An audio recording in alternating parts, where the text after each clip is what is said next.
Assalamu alaikum wa rahmatullahi wa barakatuhu. Lesson number 2, Clearing in the Sky, written by Jess Stewart, read by Muhammad Afzal for first year students. This is the way, Jess, said my father, pointing with his cane across the deep valley below us.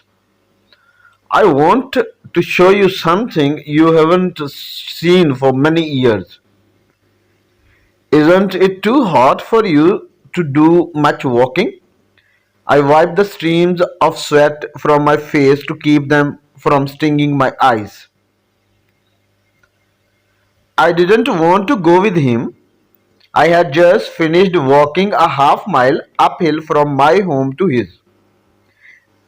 I had carried a basket of dishes to mom. There were two slips in the road and I couldn't drive my car.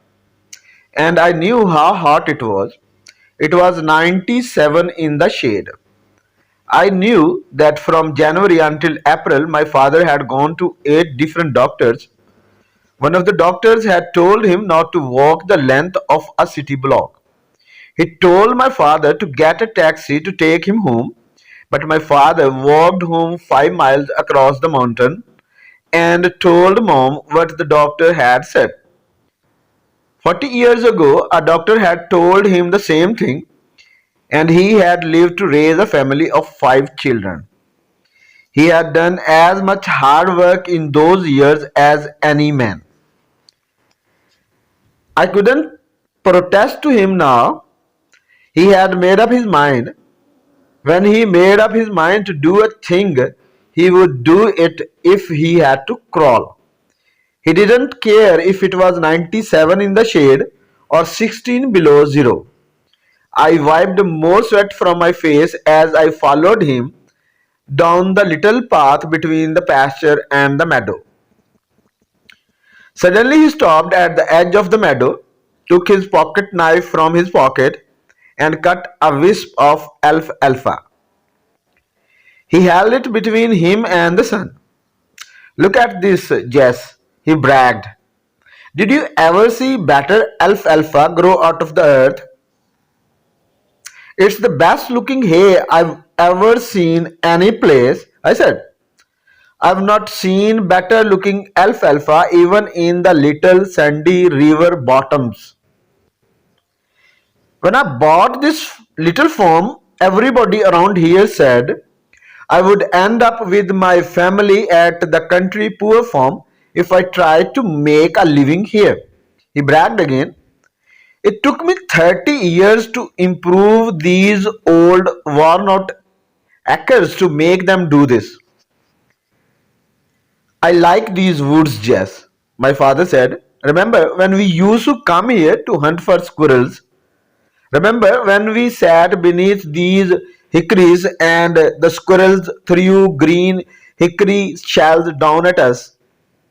The morning wind just at the break of the day in August was so good to breathe. I can't forget those days.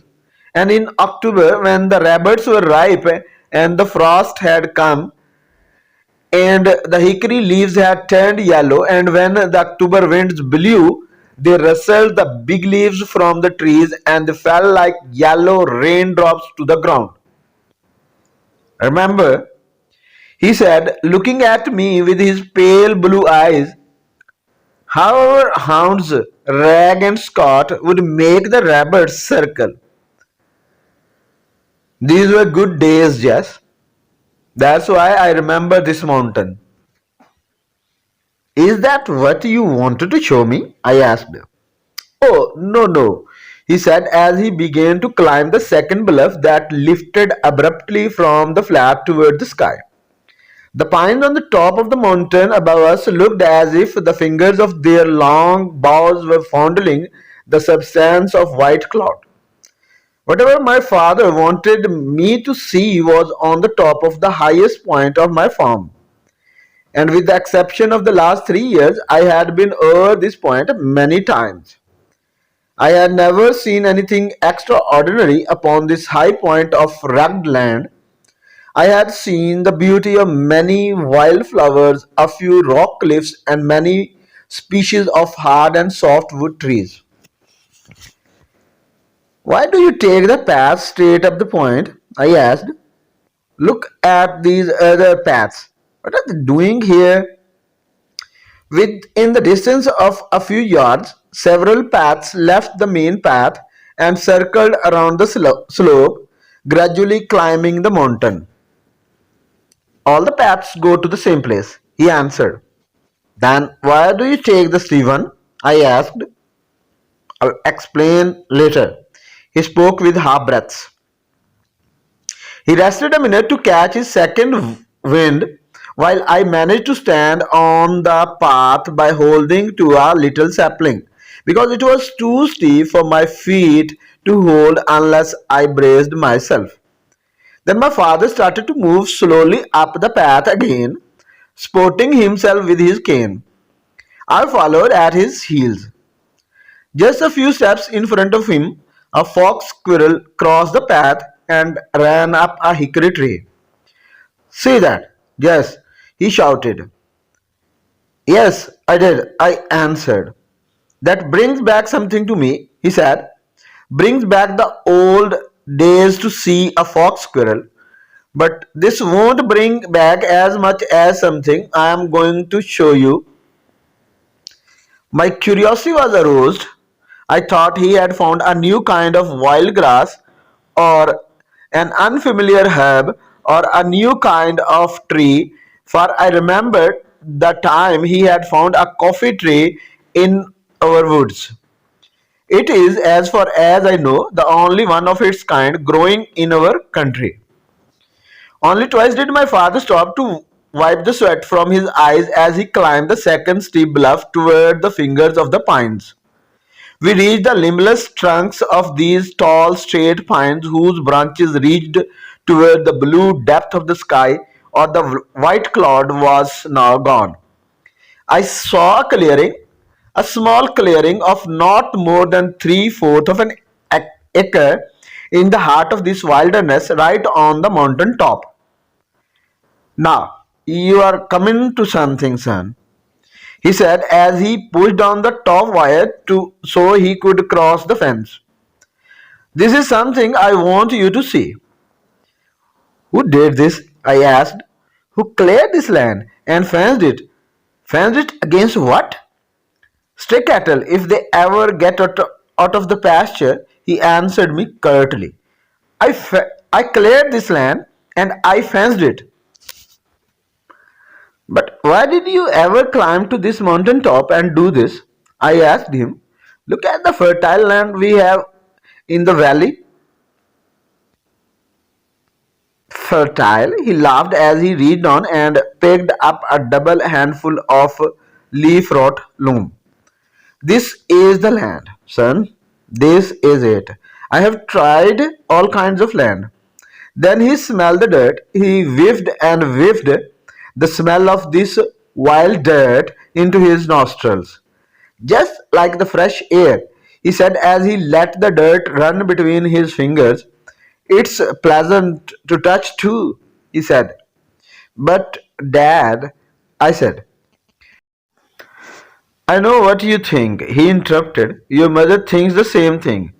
She wonders why I ever climbed this mountain top to raise my potatoes, yams, and tomatoes. But Jess, he almost whispered, anything grown in new ground like this has a better flavor. Wait until my tomatoes are ripe. You will never taste sweeter tomatoes in your life. They'll soon be ripe, too, I said as I looked at the dozen or more rows of tomatoes on the lower side of the patch. Then above the tomatoes were a half dozen rows of yams. Above the yams were perhaps 3 dozen rows of potatoes. I don't see a weed in this patch, I laughed. Won't they grow here? I won't let them, he said. Now this is what I've been wanting you to see. This is the cleanest patch I've ever seen, I bragged. But I still don't see why you climbed the top of this mountain to clear this patch. And you did all this against your doctor's orders. Which ones? he asked, laughing.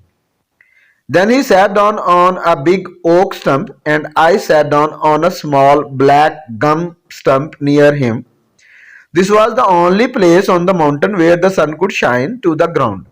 And on the lower side of the clearing, there was a rim of shadow over the rows of dark, stalwart plants loaded with green tomatoes. What is the reason for your planting this patch up here? I asked. 20 times in my life, he said, a doctor has told me to go home and be with my family as long as I could. Told me not to work, not to do anything but to live and enjoy the few days I had left with me. If the doctors had been right, he said, winking at me, I have cheated death many times. Now I've reached the years the good book allows to man in his lifetime upon this earth. 70 years and 10. He got up from the stump and wiped the raindrops of sweat from his red, wrinkled face with his big blue bandana. And something else, Jess, he said, motioning for me to follow him to the upper edge of the clearing.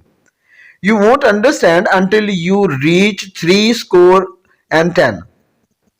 After these years, your time is borrowed, and when you live on that kind of time, something goes back. Something I cannot explain.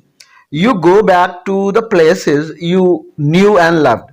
See this steep hill slope? He pointed down from the upper rim of the clearing toward the deep valley below. Your mother and I, when she was 19 and I was 22, cleared this mountain slope together. We raised corn, beans, and pumpkins here. He continued, his voice rising with excitement. He talked with his hands too. Those were the days. This wasn't the land one had to build up. It was already here as God had made it, and we had to do was to clear the trees and burn the bush. I plowed this mountain with cattle. The first time it was ever plowed, and we raised more than a barrel of corn to the shock. That's why I came back up here. I went back to our youth, and this was the only land left like that was. And yes, he bragged, regardless of my 70 years and 10, I plowed it. I plowed it with a mule. I've, with just a little help, done all the work. It's like the land your mother and I used to farm here when I brought my gun to the field and took home a mess of fox squirrels every evening. I looked at the vast mountain slope below where my mother and father had farmed, and I could remember years later when they farmed this land. It was on this steep slope that my father once made me a little wooden pillow. That was when I was 6 years old, and they brought me to the field to thin corn. I lost my little pillow in a furrow, and I cried and cried until he made me another pillow. But I never loved the second pillow as I did the first one. Now, to look at the mountain slope, grown up with tall trees, many of them big enough to have sawed into lumber at the mill.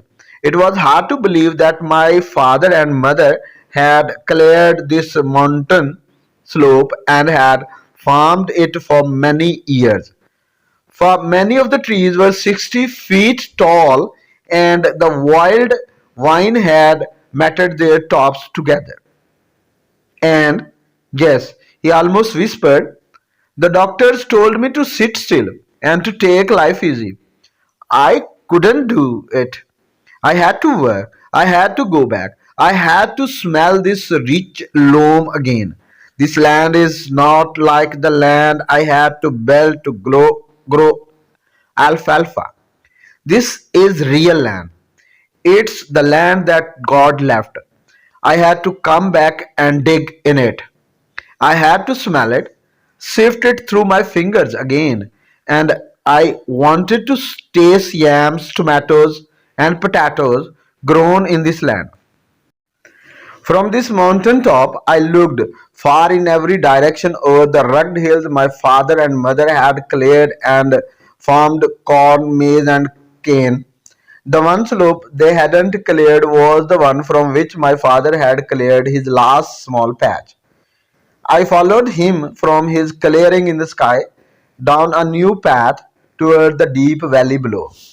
But why do you have so many paths coming from the flat up the steep second bluff? I asked, since he had promised that he would explain this to me later. Oh, yes, he said. Early last spring, I couldn't climb straight up the steep path. That was when the doctor didn't give me a week to live. I made a longer, easier path so I wouldn't have to do so much climbing. Then, as I got better, he explained, I made another path that was a little steeper, and as I continued to get better, I made steeper paths. That was one way of knowing I was getting better all the time.